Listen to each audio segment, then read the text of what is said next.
সকলকে অনেক ধন্যবাদ। আমরা ব্যবসায়িকদের আইনি অধিকার এবং প্রতিকার নিয়ে ধারাবাহিকভাবে কথা বলে যাচ্ছি। আজকে যে বিষয়টি নিয়ে আমরা কথা বলবো অত্যন্ত গুরুত্বপূর্ণ, সেটি হচ্ছে ট্রেডমার্ক সংক্রান্তে যদি কোনো বাণিজ্যিক বিরোধ উৎপত্তি হয়, এর লঙ্ঘন হয় কিংবা এই ধরনের কোনো বিরোধ সৃষ্টি হয়, সেই সংক্রান্ত বিষয়ে আইনি প্রতিকার এবং অধিকার নিয়ে কথা বলবো। সেই সাথে লাইসেন্সিং চুক্তি নিয়ে কথা বলবো।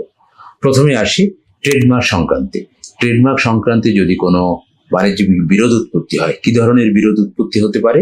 যেমন ধরুন, আপনার কোম্পানির trademark, licence, mark, logo, design, can, box, colour ইত্যাদি অসাধুভাবে লাভবান হওয়ার আশায় যদি অন্য কেউ এই একইভাবে পণ্য উৎপাদন করে, পণ্য মজুত করে, সরবরাহ করে, বিপণন করে, তাহলে সে বাংলাদেশের অনেকগুলো আইনে অভিযুক্ত হবে।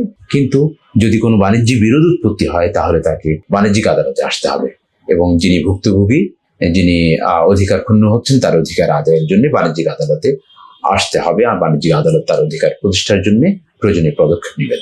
এরপরে আসি লাইসেন্সিং চুক্তি সংক্রান্তে যদি কোনো বাণিজ্যিক বিরোধ হয়, কিরকম বিরোধ সৃষ্টি হতে পারে? সেটি হচ্ছে যে, ধরুন একটা বৃহৎ কোম্পানি, ধরুন KFC বা এই ধরনের অন্য যে কোনো সত্তা হতে পারে, তার ফ্র্যাঞ্চাইজিং চুক্তি নিয়ে কেউ একটি আউটলেট দিল অথবা তার ব্যবসায়িক ব্র্যান্ড ইউজ করলো, কিন্তু ব্যবসায়িক ব্র্যান্ড ইউজ করছে কিন্তু তার ব্র্যান্ডিং মান রক্ষা করছে না, ভিন্ন নামে, ভিন্ন লোগোতে ভিন্ন পণ্য উৎপাদন করছে, কিংবা ব্র্যান্ডের মান ক্ষুণ্ণ করছে, সুনাম ক্ষুণ্ণ করছে, ব্র্যান্ডের যে জনপ্রিয়তা এর খর্ব হচ্ছে। যদি এই ধরনের কোনো ধরনের বাণিজ্যিক বিরোধ সৃষ্টি হয়, তাহলে যিনি সংক্ষুব্ধ হবেন তিনি বাণিজ্যিক আদালতে আসবেন। বাণিজ্যিক আদালতে তার জন্য সুনির্দিষ্ট প্রতিকারের ব্যবস্থা করা হয়েছে।